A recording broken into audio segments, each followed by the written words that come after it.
நேயர்களே, இப்பொழுது பசிமந்தம் என்கிற நோய்க்கான ஒரு அற்புதமான மருத்துவத்தை நாம் பார்க்க போகின்றோம்.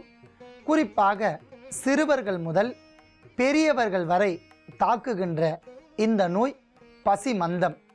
கல்லீரலில் பாதிப்பு ஏற்பட்டால் பசித்தன்மை ஏற்படாது. அவர்களுக்கு உணவின் மீது ஒரு வெறுப்புத்தன்மை ஏற்படும். மேலும் வாய் கசப்பு ஏற்படும். அடிக்கடி சிறுநீர் கழிப்பார்கள். வயிற்று உப்பசம் இவையெல்லாம் பசிமந்தம் என்கிற நோய்க்கான அறிகுறிகள். இந்த நோயை முழுமையாக தீர்த்து கொள்வதற்கான ஒரு அற்புதமான மருத்துவத்தை நாம் பார்க்க போகின்றோம். அதற்காக இன்று நாம் எடுத்துக்கொண்ட அற்புதமான ஒரு பொருள் திப்பிலி. உளவை நாசம், கோலகம் என்று அழைக்கப்படுகின்ற திப்பிலி மிக சிறந்த கிருமி நாசினி. மிளகை போலவே 10 மடங்கு காரத்தன்மை உடைய ஒரு பொருள் திப்பிலி.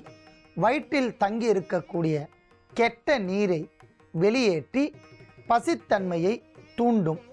கல்லீரலில் பாதிப்பு ஏற்பட்டிருந்தாலும் அவற்றை நீக்கும் என்பதால் நாம் திப்பிலியும் எடுத்து வைத்துள்ளோம்.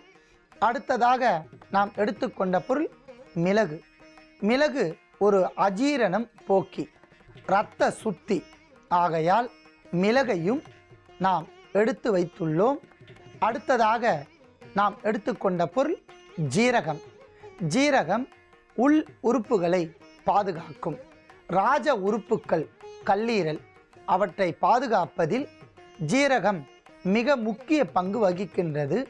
கல்லீரலில் தோன்றக்கூடிய பல நோய்களை போக்கி பசி மந்தத்தை தீர்க்கும் என்பதால் நாம் ஜீரகத்தையும் எடுத்து வைத்துள்ளோம். அடுத்ததாக நாம் எடுத்துக்கொண்ட பொருள் சுக்கு. சுக்கு வயிற்று வலி, வயிற்று உப்பசம், பல குண்ம நோய்களை நீக்கி அடிவயிற்றில் இருக்கக்கூடிய வலிகளை போக்கி பசித்தன்மையை தூண்டும் என்பதால் நாம் சுக்கையும் எடுத்து வைத்துள்ளோம். அடுத்ததாக நாம் எடுத்துக்கொண்ட பொருள். இதுக்கு மேல என்ன சொல்ல போற? சொல்றதுக்கு வேற ஏதாவது பொய் இருந்தா சொல்லிடு.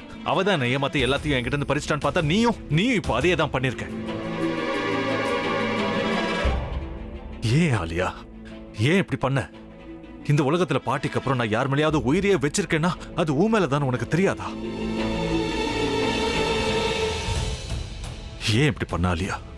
உனக்கு காசு பணம் அவ்வளவு முக்கியமா போயிடுச்சு. அதுக்காக நம்ம உறவை கூட மறந்துடுவியா?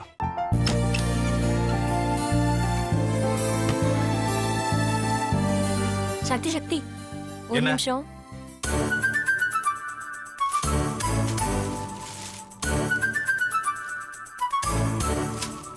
இந்தாங்க. என்ன இது? உங்களுக்கு பிடிச்ச பிராண்ட் செப்பல். இது என்ன நான் தலையில வச்சுட்டு தூங்கணுமா? சரி, அதை விடுங்க. இங்க பாத்தீங்களா, டைம் பீஸ். இதோட அலாரம்க்கு தான் நீங்க டெய்லி எந்திரிக்கணும். அதெல்லாம் என் மொபைல்ல இருக்கு. முத்து, முத்து, என்னடி இவன் முத்துன்னு ஒருத்திய உருவாக்கி விட்டா? செல்வியை மறப்பான்னு பார்த்தா எப்ப பார்த்தாலும் முத்து முத்துன்னு கூப்பிட்டு இருக்கான். முத்துவ கூப்பிட மட்டுமா செய்யறான்? முத்துவ வச்சு என்னென்னமோ செய்யறான். நாம தான் இளிச்சவாய் மாதிரி வேடிக்கை பார்த்துட்டு இருக்கோம். என்ன முறைச்சு என்ன பிரயோஜனமாயா? உனக்கு வேற குரல் போயிடுச்சு. அடுத்து அவ செல்விய கூப்பிட்டானா என்ன பண்ண போற? உன்னுடைய விருப்பப்படியே நீ ராமநாத வீட்டு மருமகளா வாழ போற. கண்டிப்பா என்னுடைய ஸ்தானத்திலிருந்து அவன் உன்னை நல்லா பார்த்துக்குவான். அம்மா, டேய், அவரை பத்தி தான் உனக்கு தெரியும்ல. அவர் எந்த முடிவு எடுத்தாலும் அதான் ஃபைனல். நம்ம அப்பா வேணுமா வேணாமாங்கிறத நீயே முடிவு பண்ணிக்கோ. வாடா.